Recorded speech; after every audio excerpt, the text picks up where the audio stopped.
Dans un premier temps, vous allez mesurer la circonférence de la tête de votre enfant, comme ceci. Voilà. Et vous avez la mesure. Moi, en l'occurrence, je vais prendre 48 cm car je le réalise pour ma petite nièce.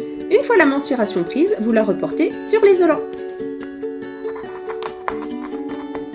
Vous coupez ensuite l'isolant à la bonne taille. Et vous coupez celui-ci en deux. Une fois cette moitié obtenue, mesurez-la pour pouvoir découper votre rectangle de tissu principal. Pensez à rajouter une marge de 2 cm de chaque côté pour les coutures. Donc moi en l'occurrence, je vais prendre une mesure de 10 cm sur 50 de large. On obtient donc notre rectangle de tissu. Nous allons donc plier celui-ci sur l'envers pour pouvoir faire les coutures. Et nous avons juste épinglé cette longueur-là. Il faut laisser ouvert ici pour pouvoir glisser ensuite notre demi-bout. Une fois cousu, vous obtenez cette partie. Il suffit donc de la retourner maintenant.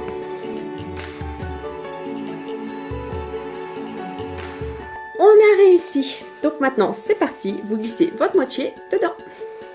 Les deux tissus sont mis dedans. Il va falloir maintenant à l'intérieur retrousser le tissu. Comme vous voyez ici, je ne sais pas si on voit très bien. La même chose de l'autre côté. Et ensuite, il va falloir relier ensemble et coudre.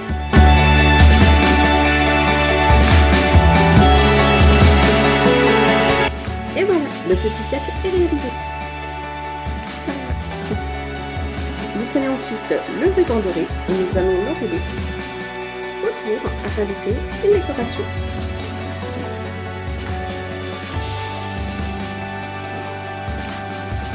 Prenez l'équivalent de 2 fois le tour. On va faire un petit point de départ pour que ça ne bouge pas.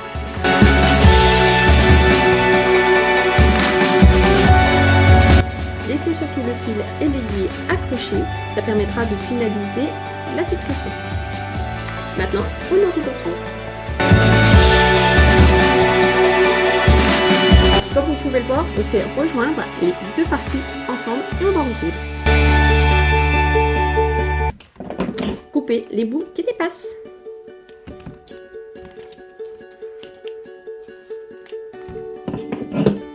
Et voilà. Je ne sais pas si vous voyez bien, mais ça fait un joli petit liseré.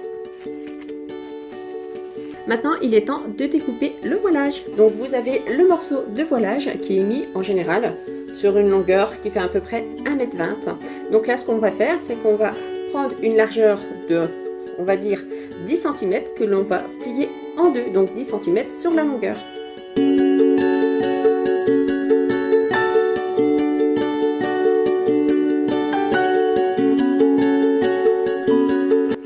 Donc ce que vous faites ensuite après, c'est que vous prenez cette longueur, vous joignez les deux bouts, tout simplement, faites attention qu'il y ait bien un envers et un endroit, et vous faites une petite boucle.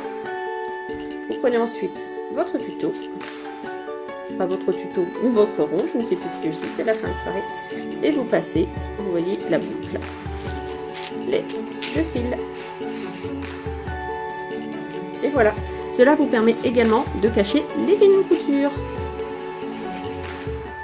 Et voilà comment obtenir une petite couronne médiévale. Bon, elle n'est pas à ma taille, c'est pour ma nièce, mais je vous envoie des photos. À très vite.